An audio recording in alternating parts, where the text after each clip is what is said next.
Do you guys want to hear about how I almost got deported? So the clip goes on to have this copyrighted music. I guess they probably made this for TikTok or something.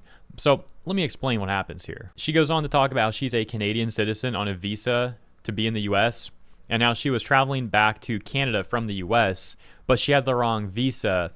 And she says that she almost got deported because of this. Now, what's especially interesting here is she goes on to blame her assistant. She says that the assistant was supposed to put together this portfolio that included the visas, and that when she got to the airport and pulled the portfolio out, it was the wrong visas. There was like expired visas.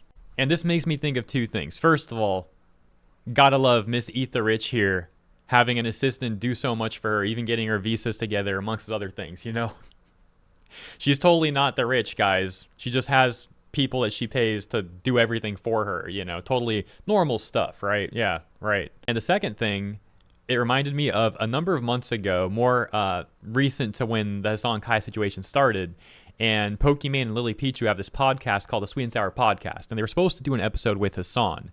And the episode ended up not coming out. And she came out with a statement blaming the employees, blaming the staff for not releasing this podcast episode.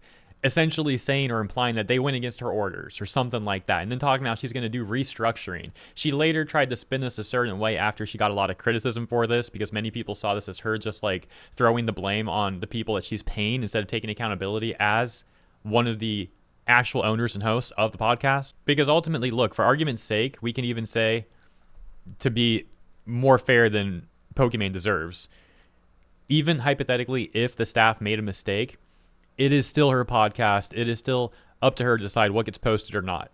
So even if they didn't post it, in other words, on the day it's supposed to come out, she could have later on released the episode.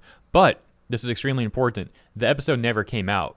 So if it was really a mistake by staff, as mentioned, she could have remedied this mistake by simply releasing the podcast episode with Hassan a day late or a few days late, whatever it would have been. But they never released the episode, which really makes it seem like it was actually her choice, or her and Lily Pichu's choice, and then Pokimane is the one trying to blame it on the staff. Which circles me back to this whole visa thing that just happened, because again, it's crazy how Pokimane doesn't see herself as rich and privileged when she literally has assistants doing like basic life tasks for her, and then she'll pretend to care about workers and labor, but turn around and demean her own employees on stream for content. It's all quite ridiculous, but that's all the time I'm going to spend today talking about Pokimane. Let me know what you think about this in the comments. Thank you for tuning in. Have a lovely weekend, and I'll see you in the next one.